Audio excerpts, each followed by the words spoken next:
இறைவார்த்தை கேட்டு இதயத்தில் ஏற்று என்னாலும் வாழ்வது என்றும் பறைசாற்று. இறைவார்த்தை கேட்டு வாழ்வுதரும் வார்த்தை தானே வழிகாட்டிடும் வல்லமை தானே. வாழ்வுதரும் வார்த்தை தானே வழிகாட்டிடும் வல்லமை தானே. வேறென்ன வேண்டும் வேதனை போக விரும்பாத மனதை வெளியே சுமந்து வாழாது வார்த்தையவரே. வழிகாட்டி நடந்து வரவே பிடிப்போம். வழிகாட்டி நடந்து வரவே பிடிப்போம். இறைவார்த்தை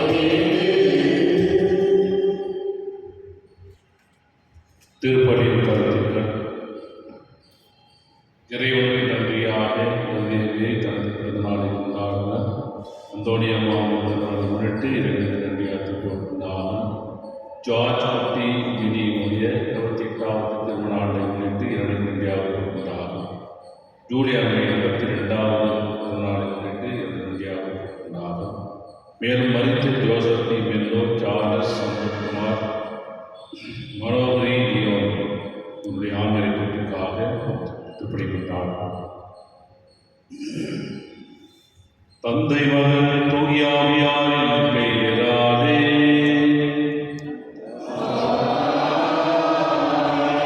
நம் ஆண்டவராகிய இயேசு கிறிஸ்துவின் அருளும் கடவுளின் அன்பும் தூய ஆவியாரின் நட்புறவும் உங்கள் அனைவரோடும் இருப்பதாக.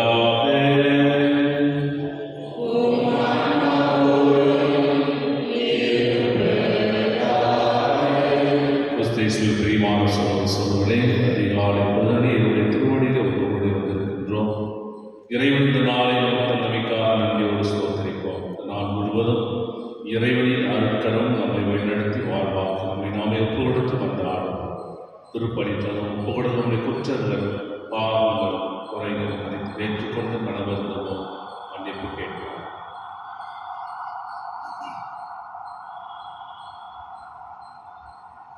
எல்லாம் வல்ல இறைவனிடம்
அரசர்கள் 2ஆம் நூலிலிருந்து வாசிக்கலாம்.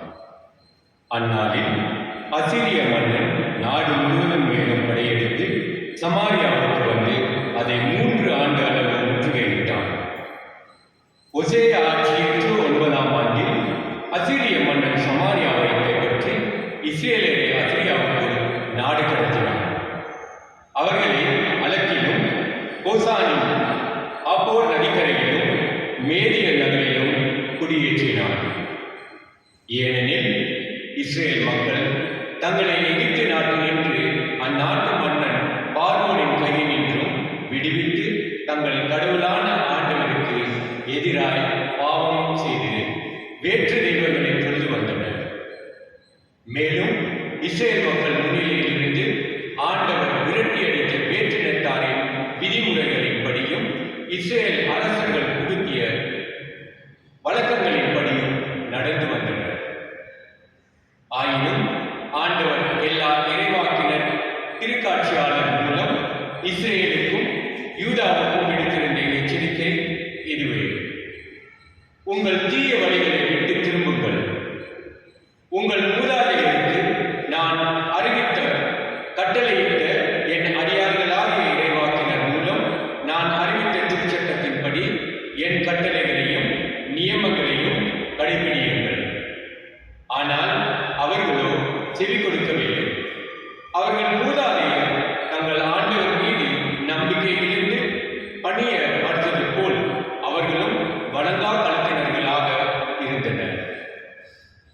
ஆண்டவரின் நியமங்களையும் தங்கள் மூதாதையரோடு அவர் செய்திருந்த உடன்படிக்கைகளையும் தங்களுக்கு அவர் விடுத்திருந்த எச்சரிக்கைகளையும் புறக்கணித்து வீணானவற்றை பின்பற்றி வீணர் ஆயினர். வேற்றினத்தாரை பின்பற்றலாகாது என்று ஆண்டவரின் கட்டளைக்கு மாறாக தங்களை சூழ்ந்திருந்த அவர்களை பின்பற்றி நடந்தனர். எனவே ஆண்டவர் இஸ்ரேலின் மேல் மிகவும் சினமுற்று அவர்களுக்கு தம் திருமுன்னின்று தள்ளிவிட்டார். யூத குலத்தார் மட்டுமே எஞ்சியிருந்தனர். ஆண்டவரின் அருள்வாக்கு. இறைவாக்கு நன்றி. பதிலுரை பாடல் பல்லவி.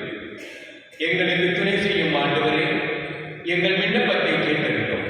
எங்களுக்கு துணை செய்யும் ஆண்டவரே, எங்கள் விண்ணப்பத்தை கேட்டருளும்.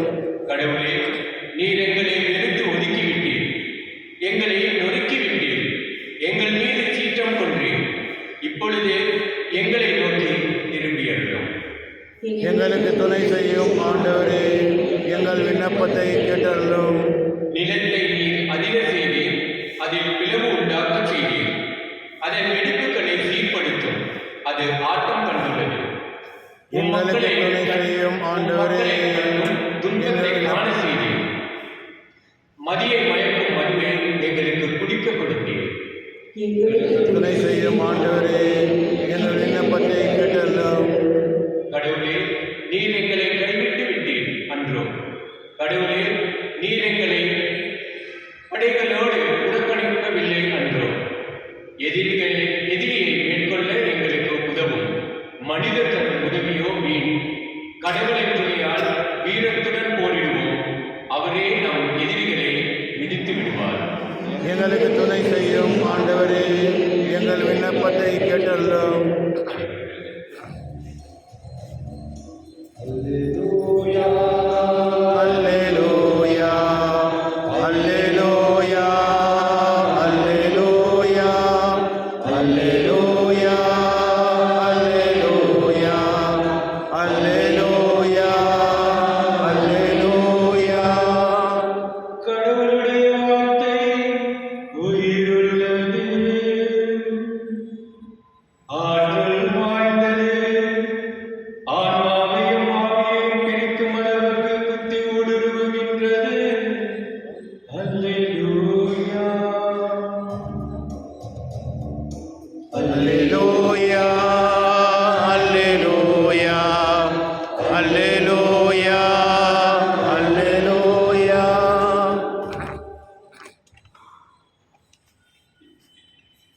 ஆண்டவர் உங்களோடு இருப்பாராக. ஆன்மாவோடும் இருப்பாராக. மத்தேயு எழுதிய பரிசுத்த நற்செய்தியிலிருந்து வாசகம். ஆண்டவரே, மாட்சி உமக்கு. அக்காலத்தில் இயேசு தம் சீடரை நோக்கி கூறியது: பிறர் குற்றவாளிகள் என தீர்ப்பளிக்காதீர்கள், அப்பொழுதுதான் நீங்களும் தீர்ப்புக்குள்ளாக மாட்டீர்கள். நீங்கள் அளிக்கும் தீர்ப்பையே நீங்களும் பெறுவீர்கள். நீங்கள் எந்த அளவையால் அளக்கிறீர்களோ அந்த உங்கள் கண்ணில் இருக்கும் மரக்கட்டையை பார்க்காமல் உங்கள் சகோதரன் சகோதரியின் கண்ணில் இருக்கும் துரும்பை நீங்கள் கூர்ந்து கவனிப்பதே? அல்லது அவரிடம் உங்கள் கண்ணிலிருந்து துரும்பை எடுக்கட்டுமா என்று எப்படி கேட்கலாம்? இதோ உங்கள் கண்ணில் தான் மரக்கட்டை இருக்கிறது. வெளிவேடக்காரரே, முதலில் உங்கள் கண்ணிலிருந்து மரக்கட்டை எடுத்தெறியுங்கள். அதன் பின் உங்கள் சகோதரன் அல்லது சகோதரியின் கண்ணிலிருந்து துரும்பை எடுக்க உங்களுக்கு தெளிவாய் கண்டேன். இது கிறிஸ்து வழங்கும் வாழ்தல் நற்செய்தி. கிறிஸ்துவே உமக்கு புகழ். கிறிஸ்துவேசுவில் பிரியமான சகோதர சகோதரிகளே, இன்றைய வாசகங்கள் 2 கருத்துக்களை மையமாக கொண்டு தீர்ப்பிடாதீர்கள். இரண்டாவதாக தீச்செயலை விட்டு விலகுங்கள். இரண்டையும் ஆண்டவராக இயேசு கிறிஸ்து நமக்கு கற்பிக்கின்றார். யோவானின் நற்செய்தி 7ஆம் அதிகாரம் 24 வசனத்தில், பிறர் குற்றவாளிகள் என தீர்ப்பிடார்கள், ஏனெனில் நீங்கள் நீதிபடி தீர்ப்பளிக்க மாட்டீர்கள். நீதிபடி தீர்ப்பளிக்க ஆக முடியாது. ஆனால் நம்முடைய வாழ்க்கையில் ஒவ்வொருவருமே மற்றவர்களை வெளித்தோற்றத்தை வைத்து நாம் தீர்ப்பிடுகிறோம். அவரை புரிந்து கொள்வது கிடையாது, அவரை பேசுவது கிடையாது, அவருடைய உறவு வைத்துக் கொள்ளும். ஆனால் அவரை பார்த்த உடனே இவர் இப்படித்தான் என்று ஒரு முத்திரை குத்தி அவரை பற்றி பதற்றி பிறரிடம் விமர்சனம் செய்வதை நாம் பார்க்கிறோம். பிறகு தீர்ப்பிடுவது, இவன் விட்டால் அது அறிவாளி, இவன் அறிவற்றவர், இவனுடைய போக்கு சரியில்லை, இவனுடைய குடும்பம் எப்படித்தான் என்று பிறரை பார்த்து குற்றவாளிகள் என தீர்ப்பிடுகிறோம். தீர்ப்பிடுகின்ற பொழுது நம்முடைய தகுதியை நினைத்து தீர்ப்பிட வேண்டும் என்று ஆண்டவர் இங்கே எச்சரிக்கிறார்.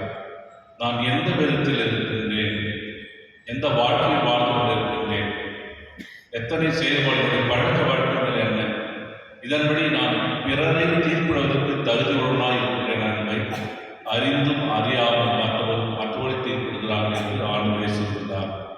அப்படி என்றால் நீதியின்படி தீர்ப்பிட மனிதனுக்கு முடியாது, வெளித்தோற்றத்தை வைத்துதான் நாம் தீர்ப்பிடுகிறான் என்று ஆண்டவர் சொல்லும் பொழுது, இந்த தீர்ப்பிடுகின்ற அதிகாரம் ஒருவருக்கு மட்டுமே உண்டு. கடவுளுக்கு மட்டுமே இந்த தீர்ப்பிடுகிற அதிகாரம் உண்டு.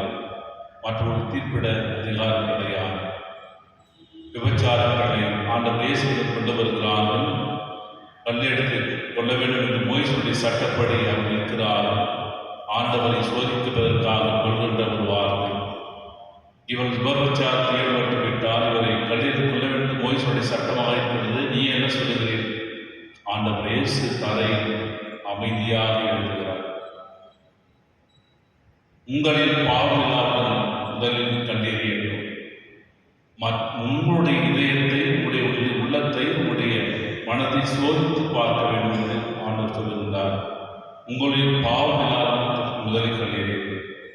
உடனே அவர் சிந்தித்து பார்க்கிறார்கள். அவர் கண்களை தூக்கி எரிந்துவிட்டு பின்வாங்கி போகிறார். ஆண்டவரே சொல்கிற வார்த்தை, யாரும் தீர்ப்பிடவில்லையா என பெண்மணி காட்டினார். இல்லை என்று சொல்லுவது, நானும் தீர்ப்பிடேன், பாவம் செய்தேன் என்று ஆண்டவர் சொல்லுகிறார். பிரியமானவர்களே, ஒரு காலத்தில் ஒரு கப்பலிலே ஒரு ஆயர் பயணித்துக் கொண்டு போயிருந்தார். பயணித்துக் கொண்டிருக்கிற பொழுது பக்கத்தில் இருப்பவரை பார்த்தபடி சந்தேகம் வந்தது. இது எப்பேற்பட்ட ஆள் என்று சந்தேகப்பட்டு என்ன செய்தார், தன் பணப்பை எல்லாம் எடுத்துக்கொண்டு அங்கே லாக்கர் பொறுப்பாளரிடம் கொண்டு போய், இதை பத்திரமாக வைத்துக் கொள்ளுங்கள், வையுங்கள், இதோ பக்கத்தில் இருப்பவர் அவருடைய முகமே சரியில்லை, அதனால் உங்களிடம் கொடுக்கிறேன் சொன்னார். அந்த லாக்கர் பொறுப்பாளர் சொன்னார், ஐயா ஒரு நிமிடம், என்னை தப்பா நினைக்காவிட்டால் நான் ஒன்று சொல்லட்டுமா என்று சொன்னார். இந்த ஆயரை பார், என்ன சொல்லுங்கள், நீ எந்த யாரை சந்தேகத்தில் வந்தால் உனக்கு முன்னுமே வந்து என் பக்கத்தில் இருப்பவர் சந்தேகப்படுவராக இருக்கிறார், அதனால் என்னுடைய பொருட்களை வைத்து பத்திரமா வைத்து விடுங்கள் சொன்னார். சொன்ன உடனே ஆயிரம் தூக்கி ஆயிரம் போட்டதார். முகத்தோற்றத்தை வைத்து தீர்ப்பிடுகின்ற பொழுது நாம் எந்த நிலையில் இருக்கிறோம் என்பதை சிந்தித்து பார்க்க வைக்கப்படும். இரண்டாவதாக தீச்செயலை சொல்கிறார். நம்முடைய தீச்செயலை விட்டு விலகுங்கள். சமாரியா தலைநகராக கொண்ட ஓசே மன்னன் காலத்தில் இசாயாவும் பார்வோனும் அடிமைத்தனத்து வந்த பிறகு அவர் என்ன செய்கிறார்கள், மீண்டுமாக கடவுளை நிராகரித்து பல்வேறு வேறு தெய்வங்களை வழிபடுகிறார்கள். ஆண்டவருக்கு கோபம் வந்தது. அசீரியாவுடைய தலைமைக்கு அவனை நாடு கடத்தப்பட்டதனால் தன்னுடைய திருச்செயலை பற்றி விலகுங்கள் என்று ஆண்டவர் சொல்கிறார் இறைவாக்கு வழியாக. அப்பொழுது கூட அவர்கள் மனமாறி ஆண்டவரிடம் வருவது கிடையாது. இவ்வாறாக இஸ்ராயேல் மக்கள் ஒவ்வொரு இடத்திலுமே அவர் தன்னுடைய தீச்செயல்களால் பிறருக்கு அடிமையாகி வாழ்வதை பார்க்கிறோம். முதலில் பார்வோன் மண்ணிலிருந்து அடிமையாக இருந்தார். இரண்டாவதாக பாபிலோனிய அரசின் கீழ் அடிமையாக இருந்தார். மூன்றாவதாக அசீரியனுடைய அவருடைய பேரரசின் கீழ் அடிமையாக அவனை நடத்தினார். ஏனென்றால் தங்களுடைய தீச்செயல்களால் அவர்கள் கடவுள் அவனை தண்டிக்கிறார். இருப்பினும் இறைவாய்க்கு வழியாக அவனை விடுதலை கொடுத்து மீண்டுமாக அவனை இருப்பிடத்திற்கு அழைத்து வருகின்ற தேவன். எனவே நம்முடைய தீச்செயல்களை விட்டு விலகுகின்ற பொழுது இறைவன் நம்மை முழுமையாக நிறைவாக பராமரித்து பாதுகாப்பாக எழுதுவது. எனவே பிறரை தீர்ப்பிடுவதை நிறுத்துவோம். பிறரை தீர்ப்பிடாமல் தீச்செயல்களை விட்டு விலகி இறைவனையை நம்பி அவரிடம் தஞ்சம் புகுந்து இறைவனை பெற திருப்பதி வழியாக கொண்டாடுவோம். ஆமென்.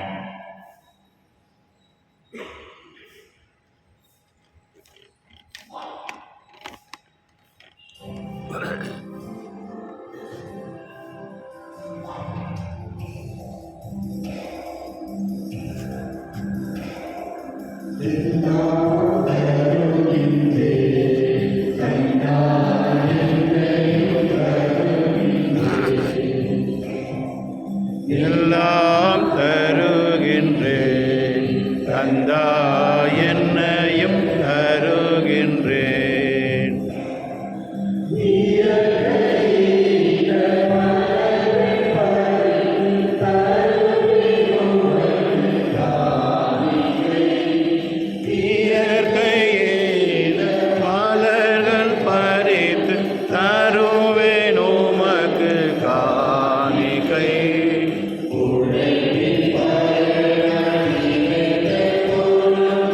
என்னோடு இணைந்து தருகின்றேன், என்னோடு இணைந்து தருகின்றேன், எல்லாம் தருகின்றேன் தந்தா என்னையும் தருகின்றேன். எல்லாம் தருகின்றேன் தந்தா என்னையும் தருகின்றேன். சகோதரர்களே, முழுதுமான பலியெல்லாம் தந்தையாக இறைவனுக்கு ஏற்றதாக வழிகொண்டாடுங்கள். ஆண்டவர் தமது பெயரின் புகழ்ச்சிக்காகவும் ஆட்சிக்காகவும் நமது நன்மைக்காகவும் புனித திரு அவை அனைத்து நலனுக்காகவும் உமது கையிலிருந்து வழியை ஏற்றுக்கொள்வாராக. ஆண்டவரே, எங்களை மூலம் உருவாகும் புகழ்ச்சி வழியை ஏற்றருளும். அதனால் நாங்கள் தூக்குயலாக்கப்பட்டு உண்மை மகிழ்வேற்கும் எங்கள் மனங்களின் காணிக்கையை உமக்கு அளித்து அருளீராக. எங்கள் ஆண்டவராகிய இயேசு கிறிஸ்து வழியாக உம்மை மன்றாடுகின்றோம்.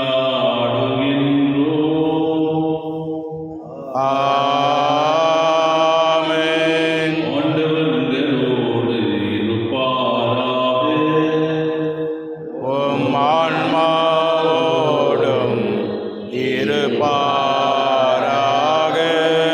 எங்களை மேலே எழுப்புங்கள்.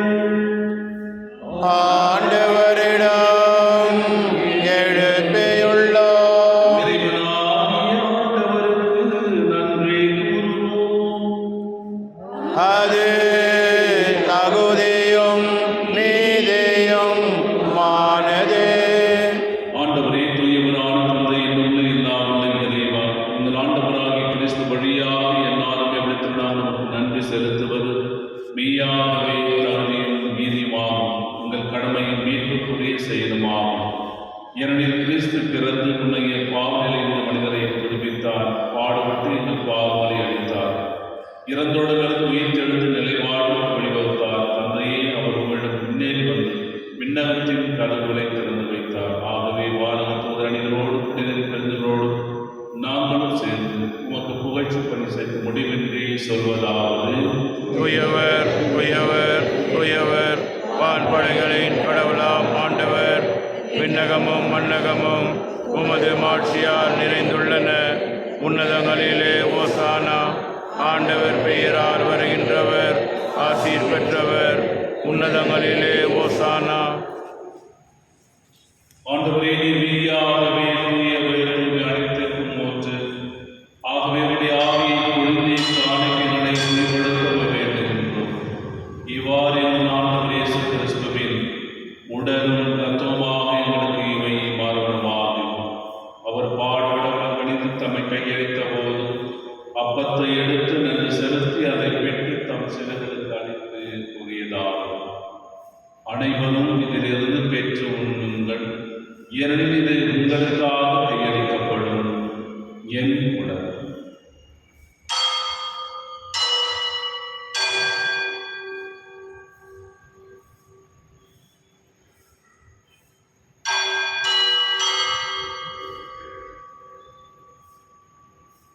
அவ்வண்ணமே இரவு விருந்து அருந்திய கிண்ணத்தை எடுத்து நமக்கு நன்றி கூறி தம் சேர்களுக்கு அளித்து அவர் கூறியதாவது: அனைவரும் இதிலிருந்து பெற்று பருகுங்கள், ஏனெனில் இது புதிய நிலையான உடன்படிக்கைக்குரிய இரத்தத்தின் கிண்ணம். இது பாவ மன்னிப்புக்கென்று உங்களுக்காகவும் பலருக்காகவும் உதப்படும். இதை என் நினைவாக செய்யுங்கள்.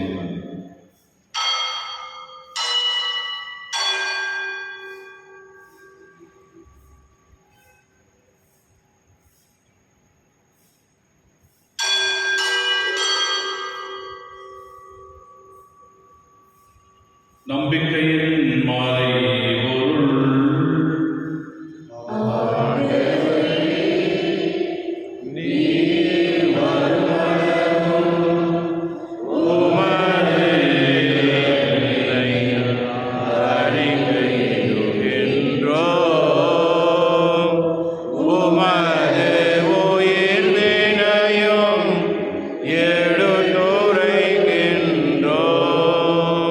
ஆகவே ஆண்டவரே, நாங்கள் கிறிஸ்துவின் திறப்பினை உயிர்ப்பினை கூர்ந்து வாழ்வதும் அப்பத்தையும் மீட்பளிக்கும் கிண்ணத்தையும் உமக்கு ஒப்புக்கொடுக்கின்றோம். உம் திருவுருளும் கூடி உரிய தவறுகளை ஏற்றுக்கொண்டு எனக்கு நன்றி செலுத்துகின்றோம். மேலும் கிறிஸ்துவின் உடலிலும் இரத்தத்திலும் அவர்களும் எங்களை தூய ஆவியால் சேர்க்க வேண்டும் என உண்மை தாய்மையிடம் உண்டாடுகின்றோம். ஆண்டவரை உலகெங்கும் பரவிருக்கும் திரு அவையிடம் இருந்தவுடன் எங்கள் திருத்தந்தைகையோ எங்கள் பேராயர் வீட்டில் மற்றும் துணையாயர்கள் எல்லா திருநிலைகள் ஆகிய அனைவரோடு திரு அவை அன்பில் நிறைவேற செய்தவுடன் ஈரோடமிருந்து அழைத்துக் கொண்ட Joseph D'Mello, Charles Sampathkumar, Manohari லியோவின் மடியாரை நேர்வந்தரிடம் உம் திருமகனோடு அவரது இறப்பில் இணைக்கப்பட்டது. இவர்கள் உயிர்ப்பிலும் அவரை போல இருக்க செய்தனர். மேல் உயிர்த்தேர்தலின் நோக்குடன் கோயிலோடு மேலும் சகோதர சகோதரிகளை இறந்தோர் அனைவரையும் இரக்கத்துடன் திருமுக வழியும் ஏற்றவர்கள் எங்கள் அனைவர் மீதும் இரக்கமாயும் கடவுளின் கன்னித்தாயாலும் மரியாதை கணவரான புனித யோசேப்பு, புனித திருத்தூதர்கள் இவ்வுலகில் உமக்கு வந்தவராயுள்ளவராய் இருப்பதன் அனைவருடன் நம் நிலைவாழ்வில் வாழும் தகுதி பெற்று திருமகன் இயேசு கிறிஸ்து வழியாக உம்மை போன்ற மறுமணம் இருந்தாலும்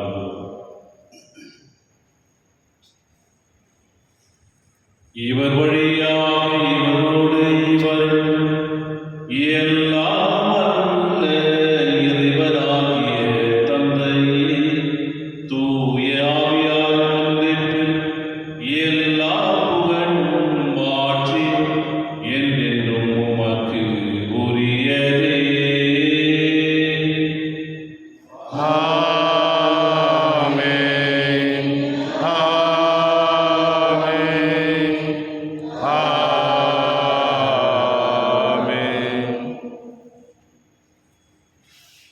மீட்பரின் கட்டளையால் கற்பிக்கப்பட்டு இறை வடிவையால் பயிற்சி பெற்று நாம் அனைவரும் துணிந்து சொல்வோம். விண்ணுள்ள எங்கள் தந்தையே, உமது பெயர் தூயதென போற்று பெறுக. உமது ஆட்சி வருக. உமது திருவுளம் விண்ணுலகில் நிறைவேறுவது போல மண்ணுலகிலும் நிறைவேறுக. எங்கள் அன்றாட உணவை இன்று எங்களுக்கு தாரும். எங்களுக்கு எதிராக குற்றம் செய்வோரை நாங்கள் மன்னிப்பது போல எங்கள் குற்றங்களை மன்னியும். எங்களை சோதனைக்கு உட்படுத்தாதேயும், தீமையிலிருந்து எங்களை விடுவித்தள்ளும். ஆண்டவரே, தீமை அனைத்திலிருந்து எங்களை விடுவித்து எங்கள் வாழ்நாளில் அமைதியை கனிவுடன் கொண்டாடுகிறோம். புதிய இரக்கத்தின் உதவியானது பாவத்திலிருந்து விடுதலை பெற்று யாதொரு கலக்கமுமின்றி நலமாயிருக்குமா நாங்கள் எதிர்நோக்கி இருக்கும் பேரிடத்திற்காக என் வீட்டு மீட்பராக இயேசு கிறிஸ்து வருகைக்காகவும் காத்திருக்கின்றோம். ஏனெனில் ஆட்சியும் வல்லமையும் மாட்சியும் என்றென்றும் அது. ஆண்டவரே இயேசு கிறிஸ்துவே, அமைதியை உங்களுக்கு விட்டுச் செல்கின்றேன், என் அமைதியை உங்களுக்கு அளிக்கிறேன் திருத்துவதற்கு முழுந்தீரே. எங்கள் பாவங்களை பாருங்கள், திரு அவை நம்பிக்கையை கண்டும் உமது திருவுளத்திற்கு ஏற்பதற்கு அமைதியையும் ஒற்றுமையும் நடத்துவீரா. என்றென்று வாழ்ந்து ஆட்சி செய்கின்றவர் நீரே. ஆமென். ஆண்டவருடைய அமைதி உங்களோடும் இருப்பதாக, உம் ஆன்மாவோடும் இருப்பதாக. ஒருவருக்கு ஒருவர் இறைவன் தரும் அமைதியை பகிர்ந்து நிற்போம்.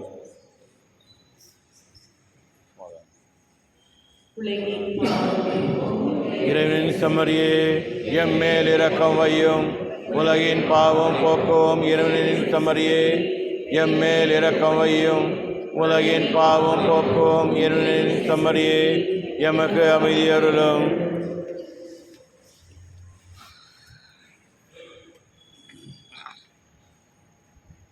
இதோ இறைவனின் செம்மறி, உலகின் பாவங்களை போக்குகின்றவர்.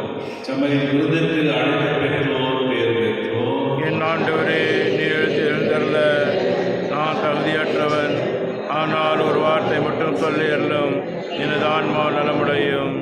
கிறிஸ்துவின் தூடலும் ரத்தம் நம்மை காத்து நிறைவாக இருப்பதாக. ஆமென்.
மன்றாடுவோம்.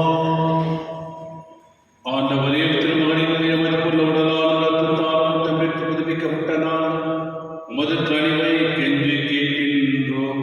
இறைப்பற்றுடன் நாங்கள் அடிக்கடி நிறைவேற்றும் பலியின் பயனாக எங்கள் மீட்பை உறுதியாய் கண்டடைய செய்வீராக. எங்கள் ஆண்டவராகிய இயேசு கிறிஸ்து வழியாக உம்மை மன்றாடுகின்றோம். ஆமென். விருந்தோடு இருப்பாராக. உம் ஆன்மாவோடும் இருப்பாராக. எல்லாம் வல்ல இறைவன் தந்தை, மகன், தூய ஆவியானவரை ஆசீர்வதிப்பாராக. ஆமென். வாழுங்கள், திருப்பலி நிறைவேறிற்று. இறைவனுக்கு நன்றி.